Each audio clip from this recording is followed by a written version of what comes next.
મલકાના નદી પર પુલની દિવાલ ધરાશાયી થઈ અંદાજિત 40 ફૂટની દિવાલ તૂટી પડી હતી। નડિયાદ અમદાવાદ હાઈવે પર વરસેલા વારસોલા ગામમાં આ ઘટના બની છે।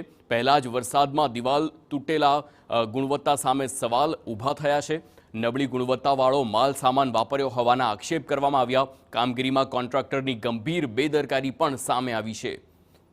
તો એક જ વરસાદમાં આ દિવાલ ધરાશાયી થતા કોન્ટ્રાક્ટર સામે સવાલ ઉઠી રહ્યા છે અને જે પ્રમાણેના દ્રશ્યો આપ જોઈ શકો છો, હાઈવે પરના રસ્તા પર દિવાલ ધરાશાયી થતા વાહન ચાલકોને પણ હાલાકી ભોગવવાનો વારો આવ્યો।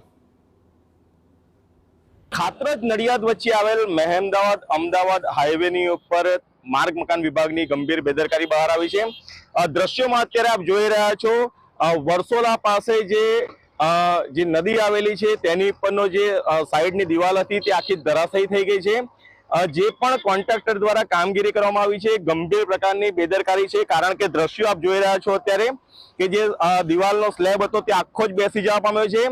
મસ્ત મોટો સ્લેબ અત્યારે ધરાશાયી થઈ જવા પામ્યો છે। બીજી તરફ તંત્રના અધિકારીઓ હવે પોતાની જે કામગીરી છે તે બતાવવા માટે અહીં ઘટના સ્થળ પર પહોંચ્યા છે અને જે હાઈવેની ઉપર જે વાહન વ્યવહાર છે તેને કોઈ અસર ના થાય તે પ્રકારની કાર્યવાહી કરવામાં આવી રહી છે। ધર્મેન્દ્ર કપાસી, TV9 આણંદ।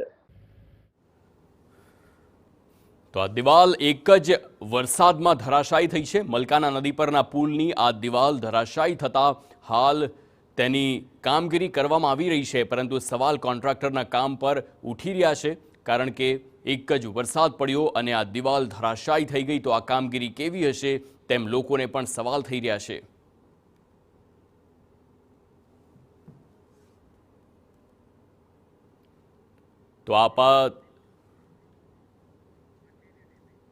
તો ખેડા જિલ્લામાં મેઘરાજાનું ધમાકેદાર આગમન થયું। નડિયાદમાં 5 ઇંચ વરસાદ ખાબક્યો।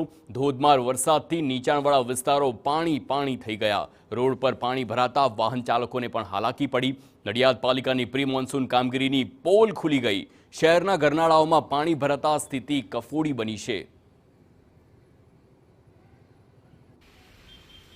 નડિયાદમાં આજે વહેલી સવારે પડેલા ભારે વરસાદને કારણે નડિયાદ શહેરના 3 ગરનાળામાં પાણી ભરાઈ જવા પામ્યા છે। દ્રશ્યો બતાવવાનો પ્રયાસ કરીશ। રેલવે સ્ટેશન પાસે આવેલું આ ગરનાળું છે, જ્યાં જે પ્રકારે પાણી ભરાઈ ગયું છે જનજીવન અસ્તવ્યસ્ત થવા પામ્યું છે। બીજી તરફ પાણીનો ભરાવો એટલો થઈ જવા પામ્યો છે કે સાંજ સુધી આ પાણી ઓસરે તેવી કોઈ શક્યતા અત્યારે જોવાતી નથી।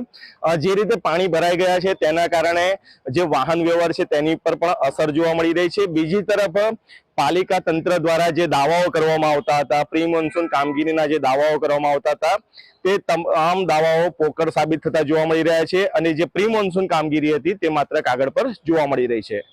ધર્મેન્દ્ર કપાસી, TV9 નડિયાદ।